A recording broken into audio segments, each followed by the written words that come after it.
This video is just to share my opinions and to provide you information. My name is Atharva Malu and this channel is only learning. आज हम बात करने वाले हैं इन 3 topics के ऊपर, तो इन्हें ध्यान से नोट कर लीजिए। हम बात करेंगे कि चाइना इतना पावरफुल कैसे बना उसके बारे में।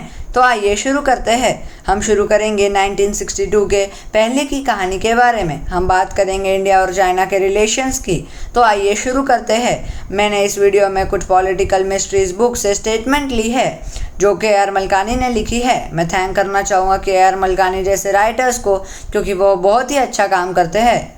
इंडिया और चाइना के रिलेशंस पहले से बुरे नहीं थे, उन्हें बुरा और कंट्रोवर्शियल बनाया गया जो एक वॉर को लीड कर गया। अब मैं एक स्टेटमेंट पढ़ूंगा। CIA even succeeded in planting nuclear power devices to monitor Chinese nuclear test। इसका ये मतलब होता है CIA जो एक अमेरिका की सेंट्रल एजेंसी थी, उसने ऐसे डिवाइसेस लगाए थे हिमालयाज़ में मॉनिटर करने के लिए चाइना के न्यूक्लियर टेस्ट, क्योंकि अमेरिका नहीं चाहता था कोई भी और कंट्री न्यूक्लियर पावर के साथ आगे बढ़े। अब हम बात करेंगे 2-3 स्टेटमेंट के बारे में। पहली, However, the most dangerous act of CIA was to break हिंदी-चीनी भाई-भाई रिलेशनशिप। CIA को ये बिल्कुल पसंद नहीं था कि हिंदी और चीनी लोग आपस में मिले, क्योंकि एक बहुत बड़ा ग्रुप फॉर्म करता था जो CIA के लिए या अमेरिका के लिए डेंजर हो सकता था। एक और स्टेटमेंट है, it is clear USA wanted India and China to fight। ये स्टेटमेंट बताती है कि ये क्लियर है USA चाहता था इंडिया और चाइना फाइट करे, बल्कि कोई इशू नहीं था ये दोनों कंट्रीज़ के बीच में। ये स्टेटमेंट में बताया जा रहा है कि एयर इंडिया की एक फ़्लाइट कश्मीर प्रिंसेस को 1956 में सैबोटेज किया गया या उसमें बॉम्ब लगाया गया और उस फ्लाइट में बहुत से इंपॉर्टेंट ऑफिशियल्स भी थे। अब हम बात करेंगे कुछ और स्टेटमेंट की। किसिंगर जो अमेरिका की गवर्नमेंट में एक इम्पॉर्टेंट रोल निभाते थे, उन्होंने TN कॉल को बताया था कि USA के लिए ये बहुत सिली होगा फेवर करना एक सिचुएशन जहाँ पे 800 मिलियन चाइनीज़ और 600 मिलियन इंडियन एक ग्रुप फॉर्म कर रहे हो। और इसी वजह से कुछ प्रेशर के वजह से नेहरू जी ने चाइना के साथ एक रॉन्ग इशू पर क्रॉल किया, जो बहुत ही बुरी बात हुई इंडिया और चाइना दोनों के लिए, और इन दोनों कंट्रीज़ को इसके वजह से आगे बहुत नुकसान हुए। अब हम बात करेंगे कुछ और स्टेटमेंट्स के बारे में। एलन डलीस जो CIA के चीफ थे, उन्होंने बोला था we shall sincerely love India and at the same time deceive it. इसका मतलब ऐसा हुआ कि पहले हम इंडिया के गले मिलेंगे और वैसे ही पीठ में इंडिया के चाकू डाल देंगे। The Kashmir princess affair was stage to sour India and China relations. ये स्टेटमेंट बताती है कि कश्मीर प्रिंसेस का जो इंसिडेंट था वो शोर करने के लिए या ख़राब करने के लिए इंडिया और चाइना के रिलेशंस तैयार किया गया था। अब हम थोड़ा चाइना को जान लेते हैं। चाइना का पूरे वर्ल्ड में बिगेस्ट मैन्युफैक्चरिंग सेक्टर है, साथ ही साथ वो पूरे वर्ल्ड का 27% ग्लोबल आउटपुट भी देता है। चाइना की इकोनॉमी वर्ल्ड की सेकेंड लार्जेस्ट इकोनॉमी है। साथ ही साथ चाइना लार्जेस्ट एक्सपोर्टर है गुड का, मोर देन 2.5 ट्रिलियन US के एक्सपोर्ट के साथ। चाइना सिर्फ सस्ते प्रोडक्ट नहीं बनाता बल्कि लग्जरी प्रोडक्ट्स भी बनाता है। चाइना लार्जेस्ट प्रोड्यूसर है गोल्ड, स्टील, कोल, टंगस्टन, टिटेनियम और बहुत से प्रोडक्ट्स का। साथ ही साथ चाइना पूरे वर्ल्ड की 40% शिप्स बनाता है, क्योंकि वो लार्जेस्ट एक्सपोर्टर है और उन्हें चीज़ें एक्सपोर्ट करने में ये काम आता है। चाइना लार्जेस्ट प्रोड्यूसर है मोबाइल फ़ोन्स का। OnePlus, Realme, Vivo, Oppo, ये चारों कंपनीज BBK इलेक्ट्रॉनिक्स नाम की कंपनी के अंडर आती है, और BBK इलेक्ट्रॉनिक्स एक चाइनीज़ कंपनी का नाम है। तो आइए चाइना के बारे में थोड़ा और जान लेते हैं। चाइना ने सिर्फ पिछले 20 साल में पॉवर्टी को ओवरकम किया है। चाइना की गवर्नमेंट स्टेबल होने के कारण वहाँ पे बाहर से बहुत इन्वेस्टमेंट आती है। यहाँ पे पहले से ही डेवलप्ड इंफ्रास्ट्रक्चर है जो बहुत बड़ा है। यहाँ पे प्रॉपर ड्रेनेज और नो फ्लड इश्यूज़ है। मैंने कुछ दिनों पहले न्यूज़ में देखा मुंबई में एक बिल्डिंग गिर गई कुछ ज़्यादा रेन के वजह से। मैं इस पर भी एक वीडियो बनाने वाला हूँ जिसमें मैं एक ड्रेनेज सिस्टम को अच्छी तरह कैसे एक्सप्लेन करूँगा। इंडिया में तो रोज़ पावर कट होते हैं, लेकिन चाइना में कभी पावर कट्स नहीं होते। 24 घंटे इलेक्ट्रिसिटी आती है। चाइना कभी भी टेक्नोलॉजी या इनोवेशन पे फोकस नहीं करता, उस पर स्पेंड नहीं करता, वो सिर्फ फोकस करता है उसके मैन्युफैक्चरिंग सेक्टर पे। चाइना का इंपोर्ट 220 बिलियन USD से ज़्यादा का है। China mainly crude oil, iron और कार, ऑर्गेनिक केमिकल और प्लास्टिक इंपोर्ट करता है। चाइना का एक्सपोर्ट तो मैं आपको बता ही चुका हूँ कितना वास्ट है। China mainly mobile phones, toys और सोलार सेल एक्सपोर्ट करता है, क्योंकि मैंने आपको बताया था लिथियम चाइना में कितना भरा पड़ा है। China idea of imperialism use कर रहा है अदर वेज से एक बड़ा सुपर पावर बनने के लिए। वो सुपर पावर तो है ही, इसलिए हमें कुछ एक्शंस लेने चाहिए इसके अगेंस्ट। ये जो भी हो रहा है हमें इसे रोकना पड़ेगा। कोविड की फर्स्ट वेव पहले चाइना में दिखी, लेकिन चाइना में कोई म्यूटेशंस नहीं हुए, ना ही सेकेंड वेव या थर्ड वेव दिखी। कोविड की सेकेंड वेव ने इंडिया को बहुत बुरी तरीके से हर्ट किया, ना ही पाकिस्तान, श्रीलंका या बांग्लादेश को। ऐसा भी नहीं है कि इन कंट्रीज़ का हेल्थ केयर इंडिया के हेल्थ केयर से ज़्यादा अच्छा है। क्या ये वायरस का कोई जियोग्राफिकल एक्सटेंट है, या ये ऐसा वायरस है जो इंडिया को डिफेम करने के लिए, उसकी प्रेजेंट गवर्नमेंट को डिफेम करने के लिए लाया गया है? ये बताने के लिए लाया गया है कि डेमोक्रेसी एक कितनी कच्ची गवर्नमेंट होती है। मैं आपको एक एग्जांपल से समझाना चाहूँगा। अगर 5 आम रखे गए और आपको कोई भी एक आम चूज़ करना है तो आप कौन सा करेंगे? सबसे ज़्यादा खराब या सबसे कम खराब? सबसे कम खराब, क्योंकि सबसे कम खराब आम ही यहाँ पर डेमोक्रेसी है। इंडिया की इतनी बुरी सिचुएशन के लिए कोई इनसाइडर हैंड हो सकता है, लेकिन मुझे पर्सनली तो इतना नहीं लगता कोई इनसाइडर हैंड होगा, क्योंकि कोई इंडिया में इतनी बड़ी हिम्मत नहीं कर सकता। या कोरोना को चाइना ने रुकवाया था पाकिस्तान, श्रीलंका जैसी कंट्रीज़ में फैलने से, या ये कंट्रीज़ में पहले से ही स्ट्रॉन्गर वैक्सीन्स, मेडिसिन्स प्रोवाइड कर दी गई थी जो वायरस को स्टॉप कर सके? क्या हो सकता है, आप हमें कमेंट करके बताइए। ट्रंप ने चाहे कोई भी गलत काम किया हो, लेकिन ट्रंप एक अच्छा प्रेसिडेंट था। वो इंडिया को सपोर्ट करता था, कोई पॉलिटिकल बेनिफिट के लिए नहीं, लेकिन ह्यूमैनिटी के लिए। उसने ही चाइना को अंडर प्रेशर लाया था 2 रीज़न से, ट्रेड और वॉर। चाइना को हमें वापस अंडर प्रेशर लाना होगा कुछ वेज से, थर्ड वेव को इंडिया में स्टॉप करने के लिए। इंडिया के लोगों की जानें मैटर नहीं करती क्या? Do brown lives matter? या इट ऑलवेज? इंडिया की गवर्नमेंट को थर्ड वेव को रोकने के लिए चाइना को अंडर प्रेशर लाना होगा, इससे इंडिया के लोगों की जानें बचेंगी, और कोई रीज़न नहीं होता इस बात के पीछे। अब हम कुछ और सिलसिले में बात करेंगे। अब हम बात करेंगे कुछ पॉलिसीज़ की। कुछ पॉलिसीज़ कहलाती है कि कोई भी कंट्री अगर बायोलॉजिकली, केमिकली न्यूक्लियर गई तो दूसरी कंट्रीज़ का हक बनता है न्यूक्लियर जाने के लिए, उस कंट्री को स्टॉप करने के लिए। लेकिन ये ऐसे सिचुएशंस को हैंडल करने के लिए सही वे नहीं है। हमें ये सब स्टॉप करना चाहिए, नहीं तो वर्ल्ड एक एंड की टूवर्ड्स मूव करेगा। इंडिया ने हैंडल तो कर ली सेकेंड वेव, और इंडिया हैंडल भी कर सकती है थर्ड वेव, लेकिन हमें थर्ड वेव को आने से रोकना पड़ेगा, और इसके लिए चाइना को अंडर प्रेशर लाना होगा। इंडिया की गवर्नमेंट को वार्न कर देना चाहिए ग्लोबली, अब आगे कुछ भी हो जाए, कोई भी बीमारी या कोई भी चीज़ हो जाए, इंडिया पहले रहेगा, बाद में ही हम हमारे अलाइज को, हमारे दोस्त कंट्रीज़ को हेल्प करेंगे। दूसरी कंट्रीज़ रॉ मटेरियल रोक सकती है, लेकिन इंडिया नहीं।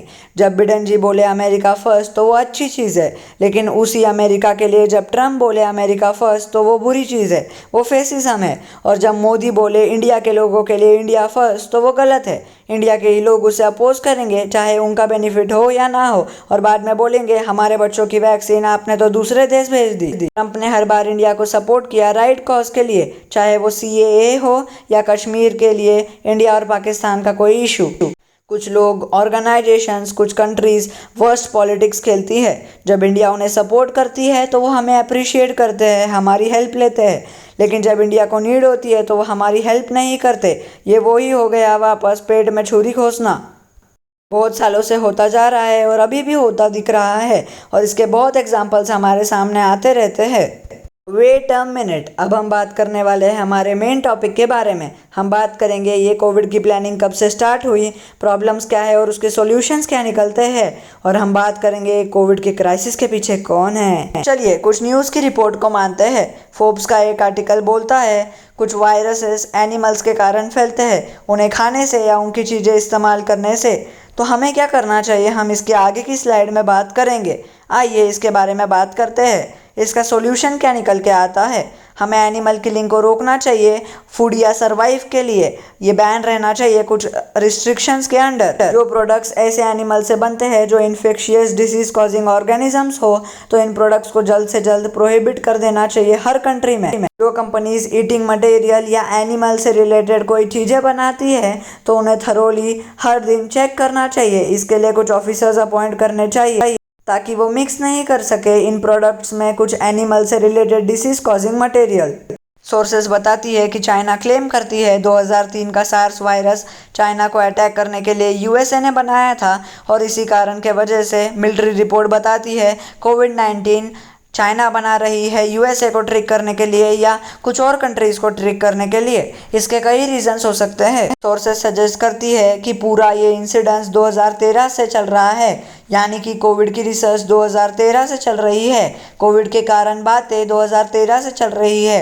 ये इंडिया में तो नहीं, चाइना या यूएस में हो सकती है। सोर्सेस बताती है कि नायड ने फंड किया था इको हेल्थ अलायंस को, जिसने फंड किया था एक स्टडी को वुहान इंस्टीट्यूट फॉर वायरोलॉजी में on research that could have added a spike protein, जो कोरोना वायरस में फाउंड किया गया है into an ancestral bat virus. आइए इसका सॉल्यूशन जान लेते हैं। वर्ल्ड हेल्थ ऑर्गेनाइजेशन या हु को उसकी पावर को इंक्रीज करना पड़ेगा और हु को अपनी पॉलिसीज़ को चेंज करके तोड़ मरोड़ के नया बनाना पड़ेगा, जिससे उसकी और पावर बढ़े।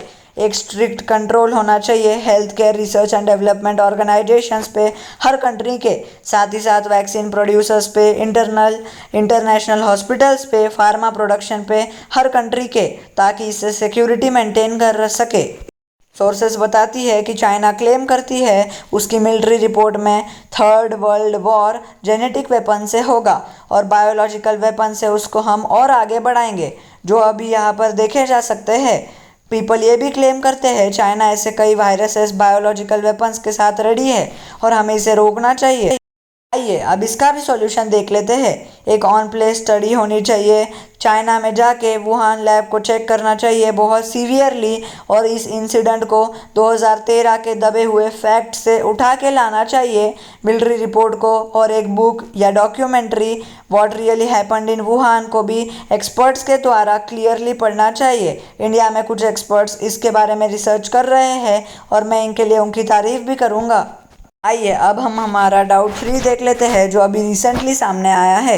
लोग बोलते हैं बड़े बड़े इंटरनेशनल ब्लैक मार्केटर्स या जिन्हें हेल्थ केयर इक्विपमेंट से फ़ायदा हो सकता है, वो लोग इसे ऑर्गेनाइजेशन या इस पूरे केस स्टडी को पैसा दे रहे होंगे ये सब करने के लिए जिससे उन्हें फ़ायदा हो। इसमें pharma producer, vaccine producer, medicine exporter और health care research and development organisation या उनके मालिक आ सकते हैं।